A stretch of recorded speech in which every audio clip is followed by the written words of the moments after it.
അല്ലാഹുവിനെ മാത്രമേ ഇബാദത്ത് ചെയ്യാവൂ. സൃഷ്ടികൾക്ക് ഇബാദത്ത് ചെയ്താൽ അത് ശിർക്കാണ്.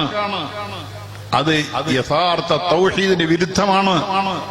സൃഷ്ടികളെ വിളിച്ച് സഹായം തേടിയാൽ അത് അഹ്ലുസുന്നത്ത് വൽ ജമാഅത്തിന്റെ അഖീദയ്ക്ക് എതിരാണ് എന്ന് പറയാനുള്ള ചങ്കൂറ്റവും കേൾപ്പും പണ്ഡിതന്മാർക്കുണ്ടാകണം.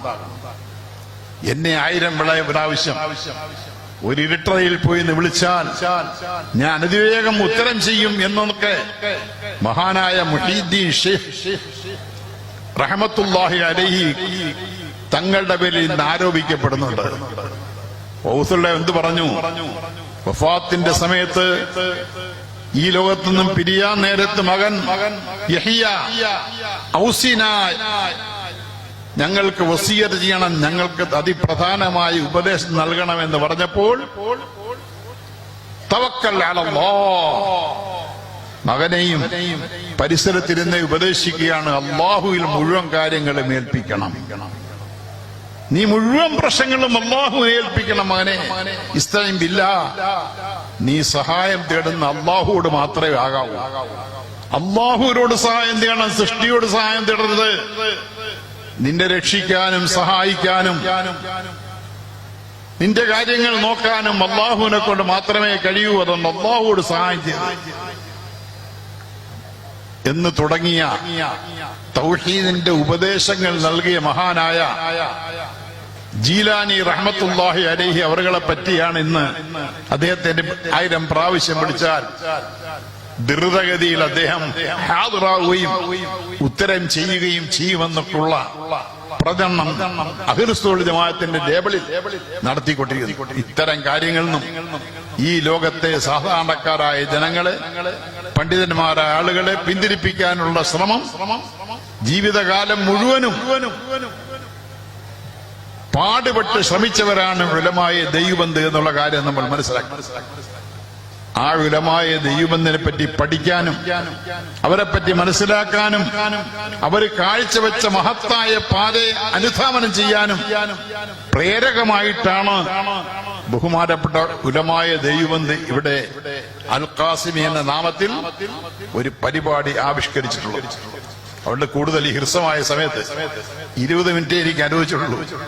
കൂടുതൽ സംസാരിക്കുന്ന അറബികളായിരിക്കും എന്ന് വിചാരിച്ചുകൊണ്ട് ഒരുപാട് പറയാനുണ്ടെങ്കിലും വാക്കുകൾ ചുരുക്കുകയാണ്.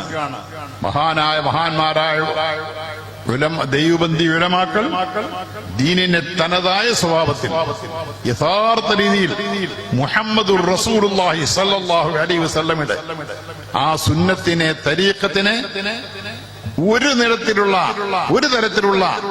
ഭേദഗതിയും കൂടാതെ അങ്ങനെ തന്നെ ഈ ലോകത്ത് വരച്ചു കാണിച്ചവരാണ് അവർ. അവരുടെ പാതയെ പിന്തുടർന്നാൽ ഒരിക്കലും സുന്നത്ത് ജമാഅത്തിന്റെ പരിധിയിൽ നിന്ന് നാം പുറത്തു പോവുകയില്ല. അവരുടെ ചരിത്രം വായിക്കണം, അവരെ ജീവിതക്രമം പഠിക്കണം, അവര് ദീനിനു വേണ്ടി അനുഷ്ഠിച്ച ത്യാഗങ്ങൾ നാം ഉത്ബുദ്ധരാകണം. അങ്ങനെ ചിന്തിക്കാനും പഠിക്കാനുമുള്ള അവസരമാണ് നമ്മുടെ യുവ പണ്ഡിതന്മാർ, അൽ ഖാസിമി പണ്ഡിതന്മാർ നമുക്ക് ഒരുക്കി തന്നിരിക്കുന്നത്. അള്ളാഹുവിന്റെ ദീനിനു വേണ്ടി ജീവിതം ഒഴിഞ്ഞു വെച്ച, ഭൗതികമായ ഒരു ലാഭവും നിശ്ചയിക്കാതെ ജീവിതകാലം മുഴുവനും അല്ലാഹുവിന്റെ ദീനിന്റെ മാർഗത്തിൽ അർപ്പണം ചെയ്ത മഹാന്മാരായ ദൈവബന്ധി ഉലമാക്കളെ, നേരത്തെ ഞാൻ പറഞ്ഞു, ദൈവബന്ധിലുള്ള ഉലമാക്കൾ മാത്രമല്ല അവരുടെ മഹത്തായ മാതൃകയെ അനുധാവനം ചെയ്തുകൊണ്ട് മുന്നോട്ട് പോകുന്നവരും ദൈവബന്ധി ഉലമാക്കളുടെ ഗണത്തിൽപ്പെടും. അല്ലാഹു ആ മഹാന്മാരായ പണ്ഡിതന്മാരുടെ കൂട്ടത്തിൽ ഉൾപ്പെടാൻ നാം എവരെയും അനുഗ്രഹിക്കുമാറാകട്ടെ. ഈ മജ്‌ലിസിനെ അല്ലാഹു കബൂൽ ചെയ്യുമാറാകട്ടെ. മഹാന്മാരായ ദൈവബന്ധി ഉലമാക്കളുടെ മഹത്തായ സേവനങ്ങളെ അനുസ്മരിക്കുന്നതിനും ആ മാതൃകയെ പിന്തുടരുന്നതിനും പ്രേരകമായി നടത്തപ്പെട്ട ഈ മജ്‌ലിസിനെ അല്ലാഹു കബൂൽ ചെയ്യുമാറാകട്ടെ.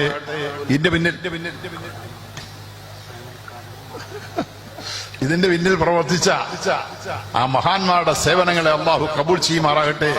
അവർക്ക് കൂടുതൽ ഹിമ്മത്തും പ്രവർത്തനക്ഷമതയും നൽകി അല്ലാഹു അവരെ അനുഗ്രഹിക്കുമാറാകട്ടെ എന്നുള്ള ദുആയോടുകൂടി വീണ്ടും വീണ്ടും ഇവര് പറയുന്നുണ്ട് ഉദ്ഘാടകൻ ഞാനല്ലായിരുന്നു, ഞാനത് സൗകര്യപൂർവ്വം വിസ്മരിച്ചുകൊണ്ട് അവസാനിപ്പിക്കാനാണ് ശ്രമിച്ചത്. വീണ്ടും ആ കാര്യം ഉണർത്തുന്നതിനുള്ള അനുസരണ ആവശ്യമാണല്ലോ എന്നുള്ളതിന്റെ പേരിൽ മഹത്തായി സമ്മേളനം, മഹത്തായി പരിപാടി സർവ്വഷ്ഠനായ അള്ളാഹുവിന്റെ അനുഗ്രഹം വർഷിക്കുമാറാകട്ടെ എന്നുള്ള ദുആയോടുകൂടി അള്ളാഹുവിന്റെ തിരുനാമം ഓതിക്കൊണ്ട് ബിസ്മില്ലാഹിർ റഹ്മാനിർ റഹീം ഉദ്ഘാടനം ചെയ്തതായി